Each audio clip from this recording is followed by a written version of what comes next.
La moral católica nos dice cómo vivir, crecer y perseverar hasta el final en la gracia de Dios.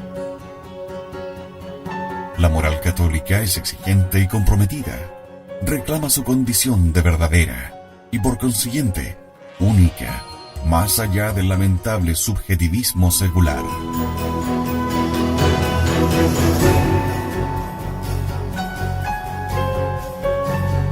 La moral católica es la regla para aquellos que creen que la verdad existe y que la quieren alcanzar.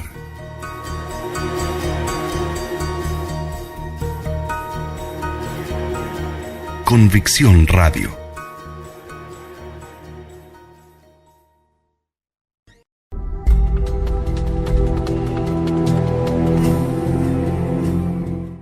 Hola amigos de Convicción Radio, aquí estamos nuevamente reunidos para tratar los temas de la moral católica.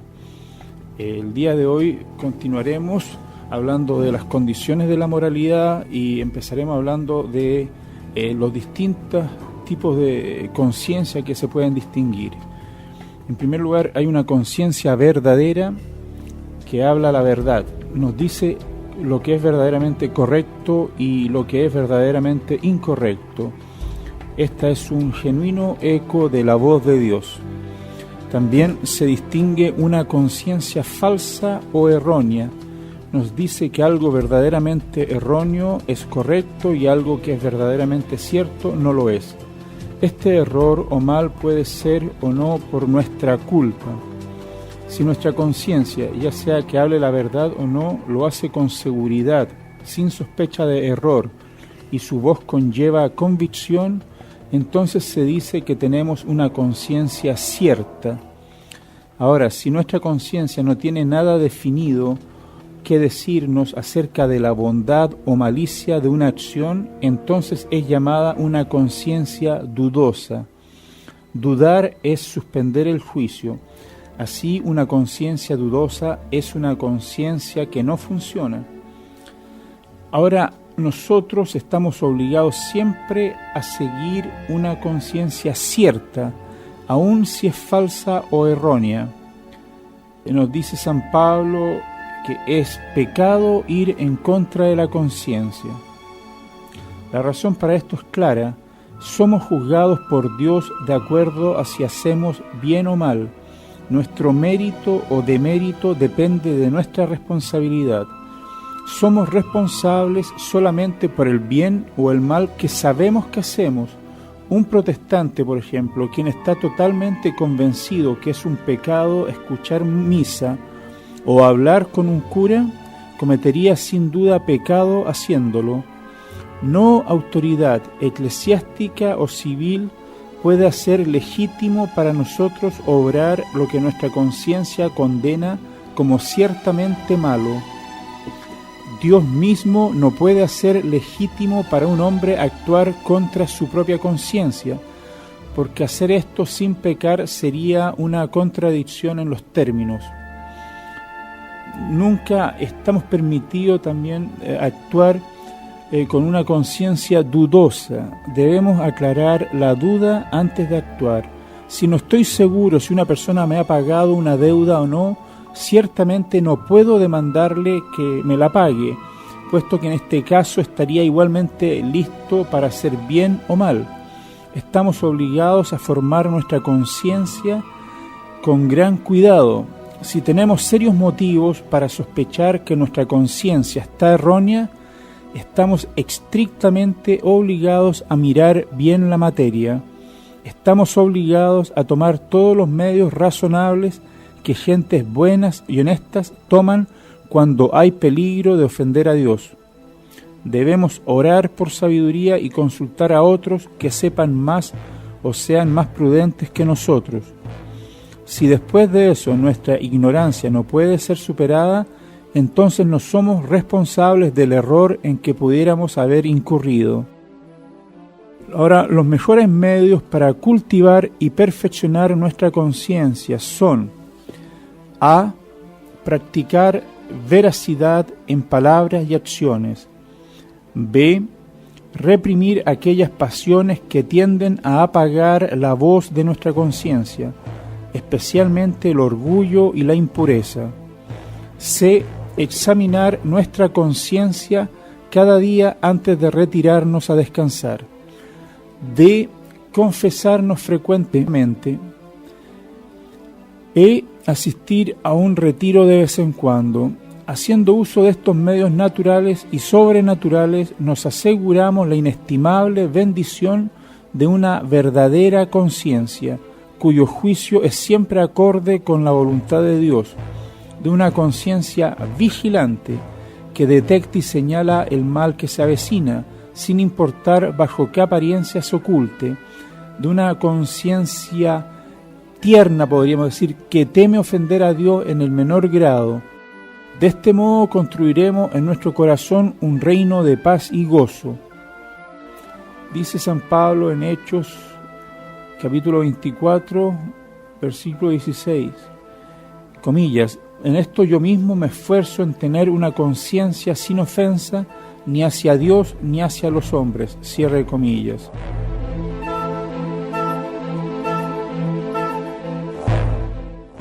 Bien, ahora hablaremos de lo que podemos llamar una colisión de derechos y obligaciones. Cristo ordenó a sus apóstoles propagar el Evangelio. El Sanedrín les prohibió enseñar en el nombre de Jesús, incluso no hablar del todo. Los apóstoles decidieron que ellos debían obedecer a Dios antes que a los hombres y continuaron proclamando la buena nueva de salvación sin importar las amenazas, los azotes y la prisión. Este ejemplo nos muestra qué se entiende por colisión de derechos y obligaciones. A veces nos vemos confrontados a dos leyes las que no pueden ser observadas al mismo tiempo. ¿Cuál debe ser obedecida? La decisión no siempre es fácil. Debemos preocuparnos de nuestro bienestar tanto temporal como eterno, de las necesidades de nuestro cuerpo y de las necesidades de nuestra alma. No vivimos solos, también somos miembros de la sociedad, tenemos obligaciones hacia Dios y hacia nuestros vecinos, a nuestra iglesia y a nuestro país. ¿Cuál de estos deberes toma precedencia? Para responder esta pregunta debemos recordar que no hay nunca una colisión real, sino solo aparente de derechos y deberes. Nadie puede servir a dos maestros. La voluntad de Dios, que no se puede contradecir a sí mismo, no puede demandar lo que es imposible, ni obligar a ninguna de sus criaturas a observar dos leyes en conflicto al mismo tiempo. En todo caso, la ley menor debe dar lugar a la más importante. El derecho inferior debe dar preferencia al derecho superior, de mayor entidad. Así, el derecho natural toma precedencia respecto de toda ley positiva. Estoy autorizado a trabajar en domingos para ayudar a alguien necesitado o perder misa para cuidar a una persona enferma. B. El derecho divino toma precedencia respecto de cualquier ley humana. Nunca estamos permitidos obedecer una ley humana si ordena algo pecaminoso. Los mártires desobedecieron el derecho romano que los obligaba a hacer sacrificios a los ídolos. C. Las demandas de justicia son más altas que las de caridad. Yo debo pagar mis deudas antes de dar dinero a una causa caritativa. D. Obligaciones que derivan de mi profesión son más elevadas que meros deberes personales. Un policía, un bombero, un doctor, una enfermera deben correr riesgos de salud o de perder la vida para salvar a otros. E. La salvación de nuestra alma es un deber más importante que la preservación de nuestra vida. No podemos negar nuestra fe para evitar la muerte.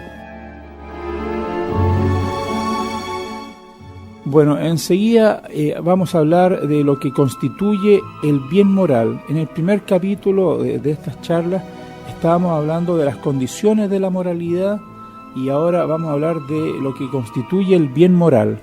En primer lugar, hablaremos de los elementos de un acto moral. Un acto humano es moralmente bueno si su objeto, sus circunstancias y su fin son buenos. Si uno de estos elementos es malo, el acto es moralmente malo. Así, dar limosna es algo bueno en sí, pero puede ser malo en ciertas circunstancias. Y es siempre malo si es causado por un mal motivo.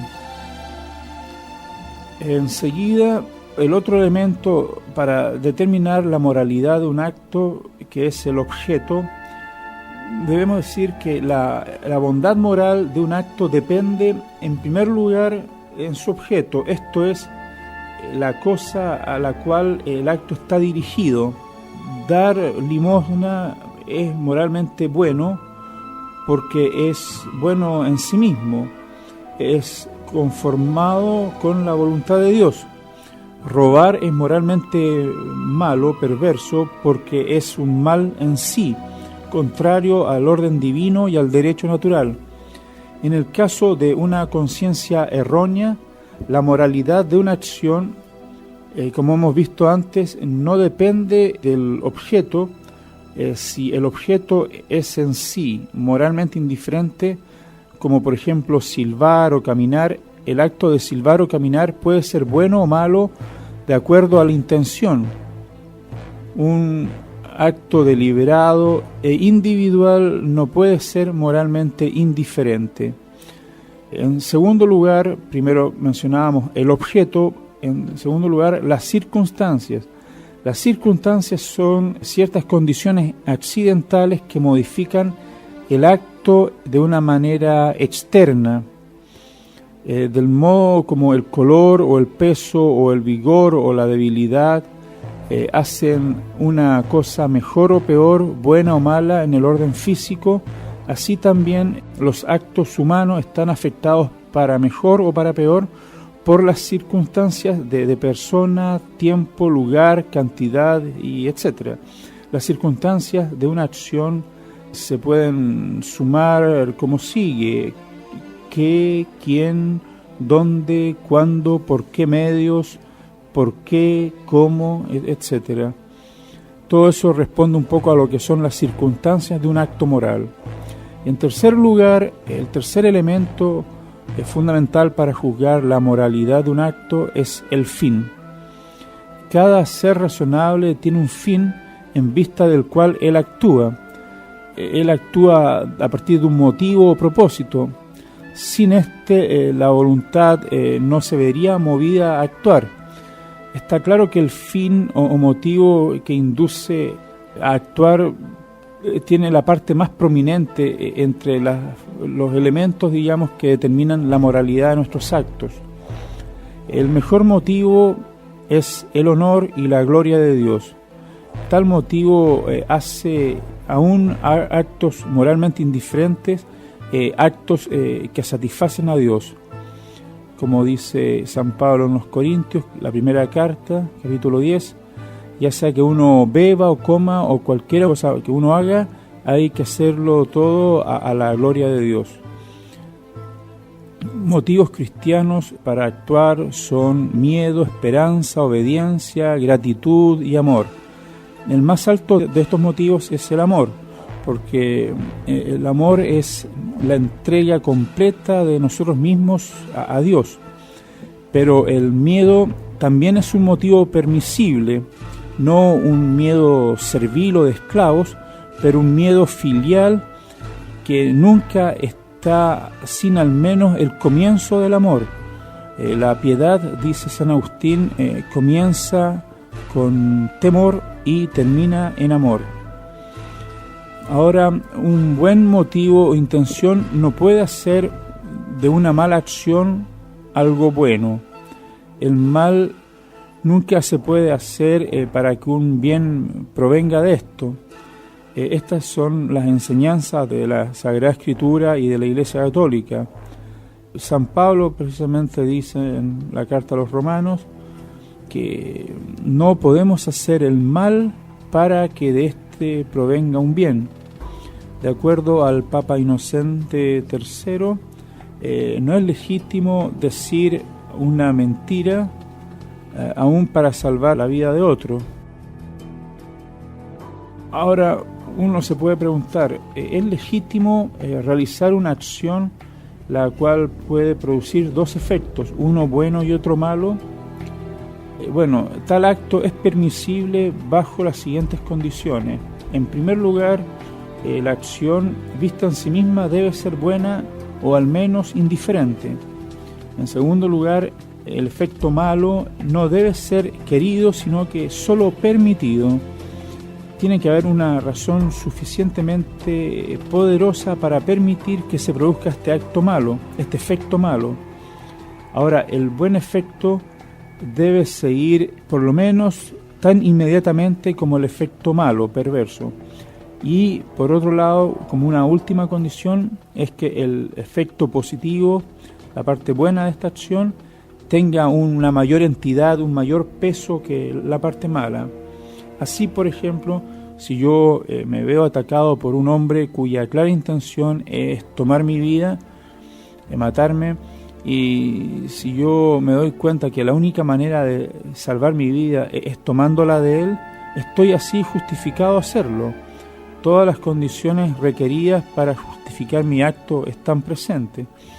Esto es lo que se llama el principio de doble efecto.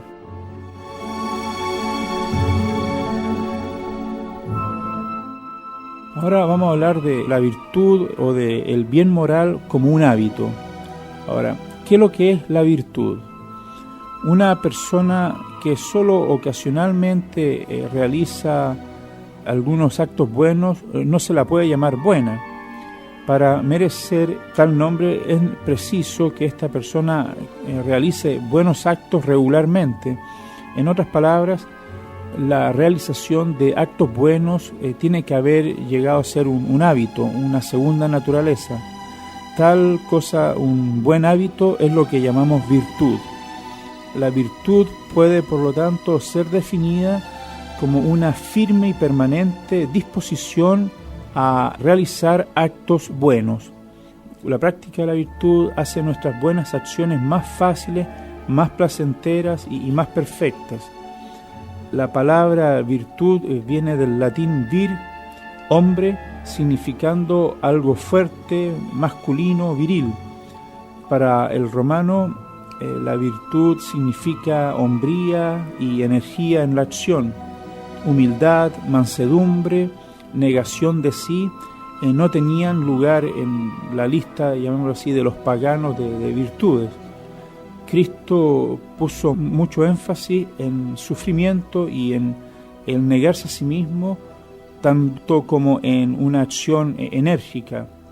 Él dijo, aprendan de mí porque yo soy manso y humilde de corazón.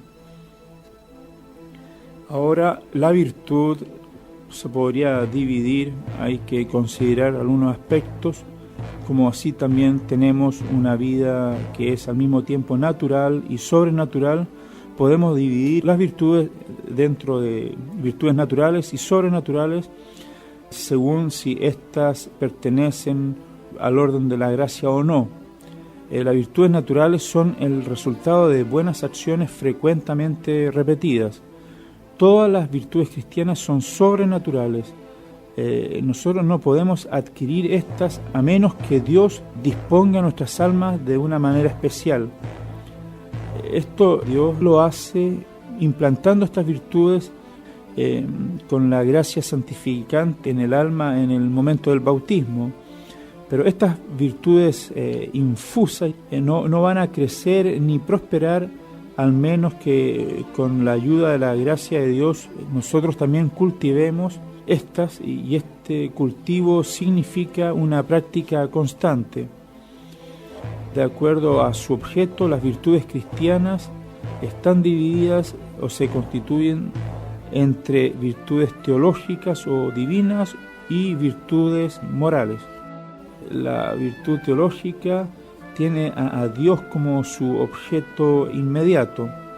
Las virtudes morales son cosas creadas que pueden servir al hombre como un medio para llegar a Dios, nuestro fin último.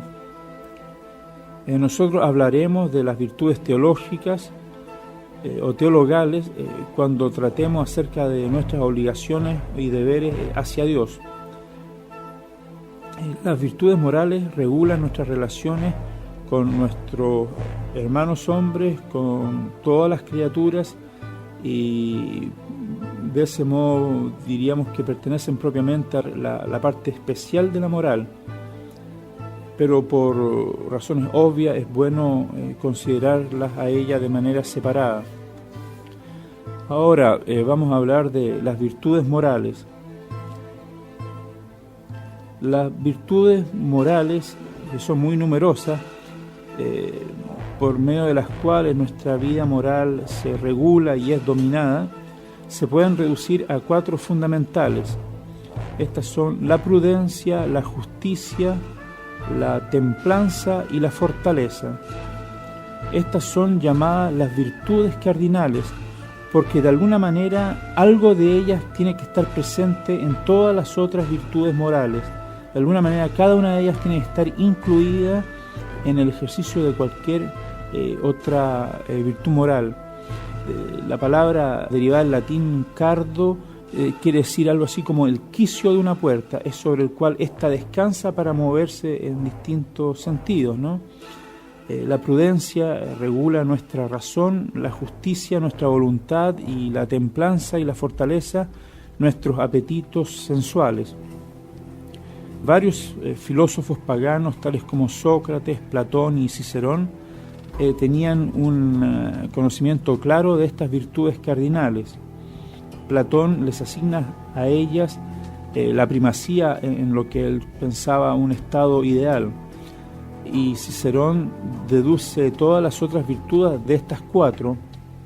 Ellas son mencionadas repetidamente en la Sagrada Escritura. El libro de la sabiduría nos dice que, comillas, templanza, prudencia, justicia y fortaleza son las cosas que más fruto nos dan en la vida.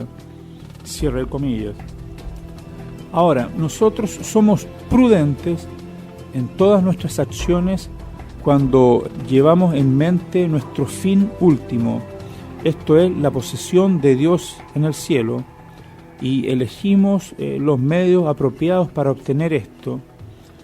La prudencia es tan necesaria que sin ella no hay virtud que sea posible. San Luis Gonzaga fue prudente porque fue guiado en todas sus acciones por el pensamiento: bueno, ¿esto de qué me servirá para la eternidad? En fin, bueno, ahora además debemos ser justos. Esto es, debemos dar a cada uno lo que le es debido, lo que es suyo, y no interferir con sus derechos. Cualquiera que practica esta virtud moral observa la ley moral toda. Nosotros le debemos todo, le debemos algo a Dios, a nuestros padres, a nuestro país, a todos nuestros legítimos superiores, a nuestros benefactores, a nuestros amigos y enemigos, al enfermo y al pobre.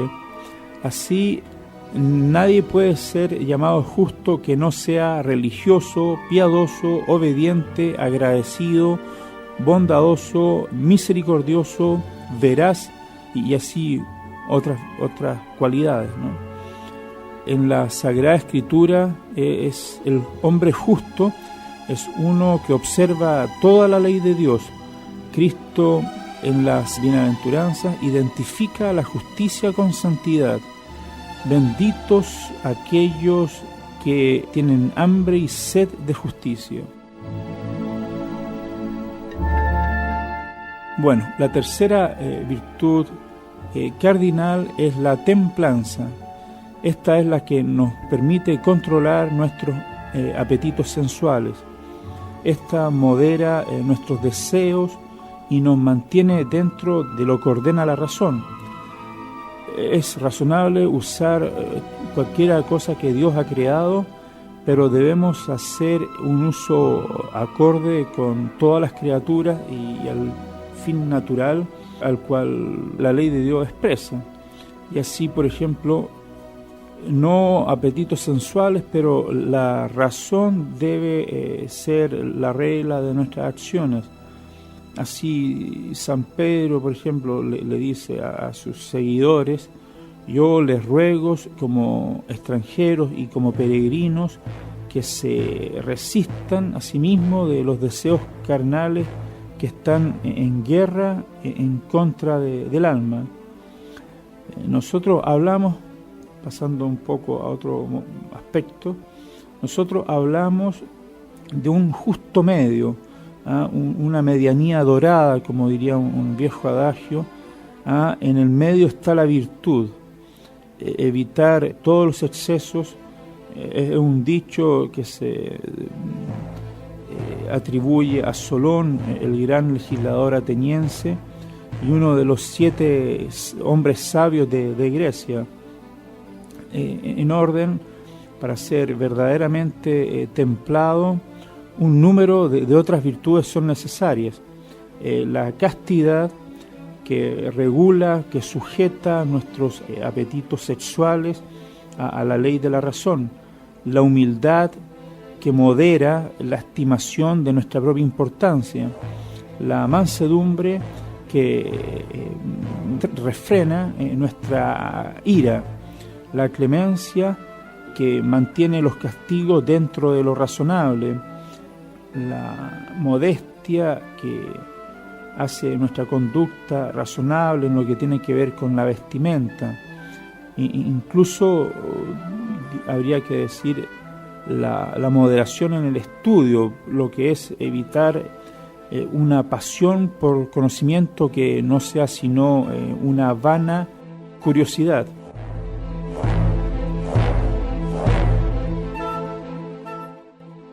Ahora, terminando con estas 4 virtudes cardinales, me referiré a la fortaleza. Nosotros somos fuertes cuando no hay persecución o dureza que nos achique, llamémoslo así, de la práctica de la virtud. La fortaleza ha sido llamada un justo medio entre la temeridad y el miedo. Esto se manifiesta a sí mismo especialmente en los peligros que amenazan la vida. Su flor más bella es el martirio. Las actas de un gran mártir de San Lorenzo nos dicen cómo, comillas, el fuego que quemaba en su alma era más fuerte que aquel que consumía su cuerpo. Aliadas, podríamos decir, a la virtud de la fortaleza, está la magnanimidad o la grandeza de alma que nos inclina a los actos heroicos de virtud.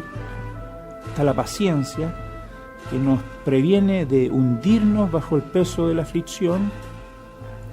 Está la perseverancia, la cual persigue una causa buena hasta el final a pesar de los obstáculos. Bueno, eso sería hasta este momento lo que vamos a hablar, continuando estos temas de moral católica, y los invito para la próxima oportunidad aquí en Convicción Radio, y espero que toda esta información sea de interés para todos. Gracias, hasta luego.